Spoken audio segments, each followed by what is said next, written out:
Today we're meeting with Lareina and her young family who bought an empty block of land a few years ago and have been working hard to establish a wonderful home and garden.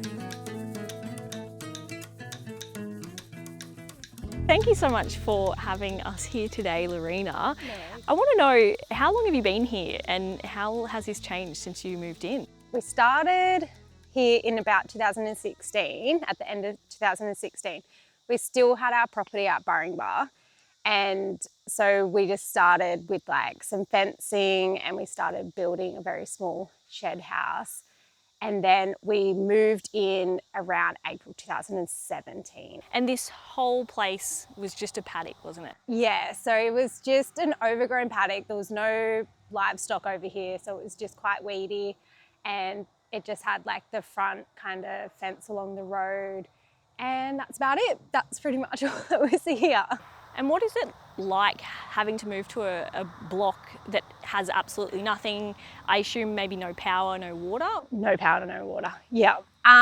It's got its challenges, but it's also, it's so much fun. And you get to start from scratch. And that, I think, is a blessing. But you make a lot of mistakes because you just start and you get very excited, and then as you start living there, you're like, oh, we probably shouldn't have put a water tank here. We probably should have put it in a different spot.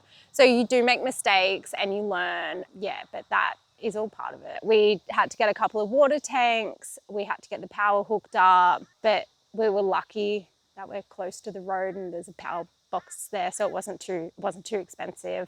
No, it sounds fun, like a blank canvas. Yeah. And you can you don't have to work around someone else's design. It's something that you can kind of come up with yourself, which could be equally stressful and fun all at the same time. Yeah, but there's no like existing big trees, no tree roots and stuff, so digging and stuff is pretty easy, which you find as you do have established trees, that it's quite difficult digging holes around large root systems. So yeah, that was helpful. In saying that, with the established trees, I know that you mentioned there are a few established trees, but looking around us, this looks really established for only, what you said, 2016, so it's about 8 years or so. Yeah, I think we started planting in 2017, so it is quite established now.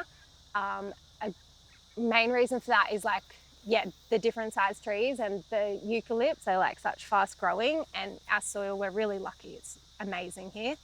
So everything grows really quickly. Now with the garden design, like everything looks so beautifully placed. You've done a really amazing job. What was your idea around the design for this? So we did not have one. We have 2 dogs. So when we moved here, we did like a large fenced yard. When we first moved here, we liked gardening, but we weren't like gardeners. At our old place, like our gardens were just what was there. We really did not see ourselves as gardeners or interested in gardening, I guess. But once we built the fence, it was so bare. It was literally a little shed and all this grass and lots of weeds in the grass still, and then a fence surrounding it. So we started planting some native trees on the front fence line, and we loved like grevilleas and all those like really nice flowering natives that bring in the birds and all the beneficials. Once we started, we just got the bug, and then we were like, oh, let's get veggie garden started. I'm not sure why we picked the furthest from the house spot. Thought about that a lot. Like, why did we do that? Because we had no water. We had to take watering cans from our house all the way down there. It was a bit silly, but it's worked out to be good in the long run. And then we started gardening closer to where we were living, because it was just really nice to look out from, our place and just see all the birds and all the native trees flowering. They all flower at different times, so it's really nice to look at and see that. And all the native flowers bring in, like, as you know, so many incredible birds, lots of the honey eaters, and a lot of the other ones that eat like all the bugs and stuff as well. The design kind of started to take place from there. So we did the fence line, started the veggie patch, and then we kind of drew a little plan, and we then made like a bit more of a plan from there once we'd done like the fence line and stuff like that. Yeah, so we do have like some different zones. We've got the veggie patch in the far right corner, and then on the far left we've got some more like the citrus and some more fruiting trees over there, which we have plans to turn more into like a food forest environment over there. And then we have at the very front outside of our yard, we have the like regen kind of area. We have like all the rainforest trees, a lot of edibles, a lot of gums, a lot of things for the native kind of wildlife that we're eventually going to join up to the existing bushland up on the ridge. Oh, amazing. Yeah. All right, I want to see this vegetable garden. Yeah, it's not in its best condition at the moment, but that's also good for people to see. They're not always perfect. I know, I feel like that's Instagram versus reality. Yeah, it's so true. When you start gardening and people realise, yeah, oh, okay, it's not a flourishing garden 24/7. All the time. Absolutely not. All right, what do we have growing here? We've got some flowers in this one, which also have in amongst it some spring onions, got some capsicum and chilies, and we're just finishing up on the cucumbers at the moment. They're probably the last cucumbers on the vine at the moment, and then I'll be cutting them back. Behind us is the last of the zinnias, and I've just got rid of the sunflowers in there as well. That was so pretty. That was my favourite garden for quite a few weeks. That was just stunning. I've just harvested all the corn and taken the corn out. We've got silver beet, lettuce, and we've got pumpkin at the back. And then we've got like around the edges, we've got some asparagus, and then we've got lots of fruiting trees. So we've got the cherry guavas, the mandarin trees coming on now. This is another cherry guava. We've got a navel orange, more cherry guavas, and then we've got like a lemonade tree. Do you favour a particular style of a veggie bed? Because I know we've had conversations in the past that you prefer that kind of what I like to call the lasagna method. Yeah. So I call that the no dig, but yes, that also works. My ideal veggie bed in a raised situation is the no dig. So that's all, the different layers. So there's like, and you water in each layer to help with holding the moisture. So it's like the mulch layer, and then it's like compost, manure, mulch. You water it all in and you just keep going, and then you finish it with mulch on top, and then you plant after a couple of days of letting it settle, and it holds the water so much better. We're in the process of changing the composting system. We got like a lot of hardwood non-treated pallets at one point, and so we used them. So use like the 3 kind of, and then had the different bays, and they worked really well up until now. They've only started kind of rotting and deteriorating now, which is really good considering it's had soil against it for 7 years. At the moment, I've just got one of the black tumbler tubs, and that's what I'm using at the moment, and we've got plans to build metre by metre compost bays, like 3 in a row. I find you need 3 because you got one that you can just like chuckle stuff that you're cutting down and let that like decompose, and then you can have one. I really like the hot composting system. I really like to have the time to do that. I find it just works so well, and they work really well in the 1 by 1 metre bays. And then you build it all up, and then you let it sit, and then you turn it over, and it just composts a lot quicker. But you do need all the materials, and we're lucky we have them all. Yeah, because there's a certain ratio you need for that hot composting, especially. I mean, for all composting, but... Yeah, so you need the carbon and then the nitrogen layers, and you layer each layer, water it in, and once you get to, I think it's a metre, you finish it off with mulch or, something similar, and it just is a lot quicker, and it works really well. So you'd have one just for like, especially stuff that might take a while to Yep. break down. Yep. You've got your hot Yep. composting bay, and then I guess the final bay is that you can actually use. Yeah, and yes. Yeah, so that is the plan. We do have a 2-year-old, so things don't happen as quickly as they once did. But it's also great because he likes to help with that sort of stuff, and it's just made us like slow down a bit and be more patient in the garden, appreciate everything as it's happening instead of trying to like, you know, keep going and get things to a final product. Like, it's really helped us slow down, which is really nice. I think kids do a really good job of making you appreciate the little things. Oh, getting so absolutely stoked on one little flower. So true. Like, I was getting a bit like perfectionist in the garden, which isn't very healthy because there's no perfect garden. Yeah, it's really helped me just be a bit more patient and just enjoy the garden like as it is at that time. Yeah, absolutely. Yeah.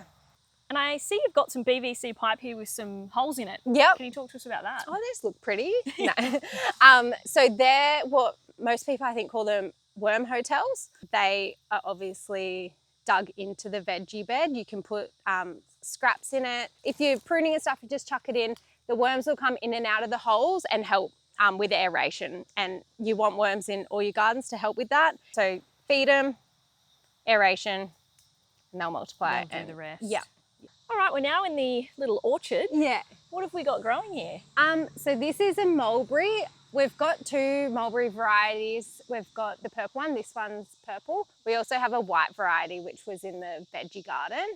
And then we've got Brazilian cherry here. And then we've got poticata. We've got another one in the veggie garden as well. They're great. They fruit on the stem. So you get a lot of the fruit before fruit bats and other birds come and share with you. And then we've got a mango tree here. We have only had a couple of mangoes on here just because of where we are with the storms that come through and knock off the flowers. So we haven't had too much success fruit-wise, but still a great shade tree and, you know, hopefully one day. And then over here we've got majority of our citrus. We've had a little bit of problem with some disease and stuff on the leaves, so a lot of them have just been pruned to try and help get onto that. I've started planting comfrey all around them, which I now use as like a living mulch around all kind of edibles. So comfrey is a perennial, so it grows forever.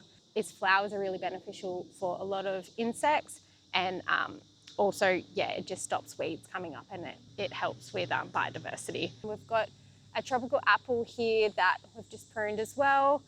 That one's it's a mandarin as well, but it's a bush mandarin, so it's grown from seed instead of graft, and it's so spiky, like really spiky, so that's why it's been chopped right down.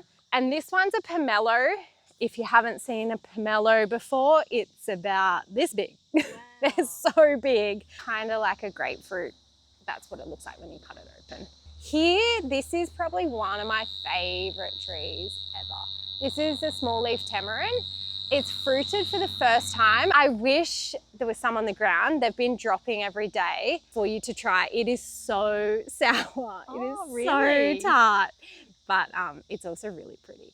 So this is probably, we've got a couple of these now on the property and they're quite rare. Yeah, but they grow really well in this area. Then we've got pomegranate. We've had this, I think, for like 7 years. We still haven't had any fruit. Similar thing, every time it flowers, the storm knocks off the flowers. They're very delicate flowers. And then on the other side, we've got another row there. We've got a lemonade and a different type of mandarin. I can't remember the variety, but that one's more like a soft skin variety, whereas the one behind us is more like the hard skin, and it's, yeah, a bit more firm and a bit more sour. So yeah, it depends what type you like. Yeah. It's good to have a bit of both. Yeah. One of my favourite things in any garden is the animals. So can we go see the chickens? Yes, we can. Yes. Why did you decide to get little chickies? When we first moved here, my brother-in-law and sister had a couple of chickens and they kept going in their house. And apparently that's not great. So they had a little coop and we said, we'll take them if like you want. And so we took their coop, made a little run for them, and we essentially just let them be free range. And then fairly recently, my partner built this amazing chook house. And at the moment we have 5 girls. We've got 3 girls that have been here for a while. They lay every day. And then we've got 2 new girls that we picked up last weekend, and they haven't started laying here yet, but they were laying back where we got them from. So they should be laying fairly soon. And you've just Fresh got an egg. egg. Nice. Good work, ladies. Yeah, they're the best. And I know that these chickens aren't the only animals you have. Correct. You have some more animals. Yes. Should we go and Yes. check them out? Yeah.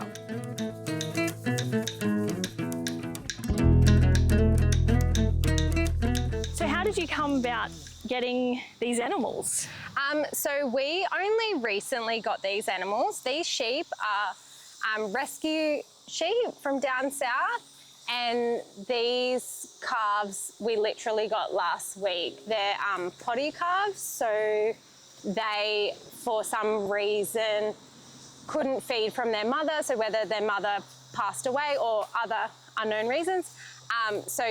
So yeah, we've only just recently got animals, which I'm really glad, because livestock can be really hard work, and you've got to have really good fencing, and you've got to have water set up, and so you want to be really ready before you get livestock, that's for sure. Oh, look, they're so friendly. Yeah, they're so sweet. So they do a good job of keeping the paddocks down? At the moment, because we've had so much rain and we get these beautiful sunny days, it's too much feed for them. But yeah, typically they do a really good job at that. So cute. Yeah, Hello. and you can see these sheep here, these are Dorpers, and they drop their fur just naturally, but they use fences to help scratch and to get that extra fur off. So make sure you've got sturdy fences. Because they'll push them over. They'll push them over. Whereas this guy's a merino, so he has to get sheared.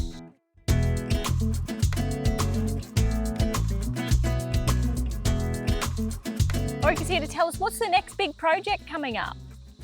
What's next in the gardening realm? A bush. Pardon? I feel like he said a bush. I said, bush? That's probably going to happen. Yeah. You're probably going to put another bush in. Are you going to plant some trees? Yeah. What Yeah. about one day you're going to have a new house? Are you going to build a house? Yeah. Yeah? Yeah.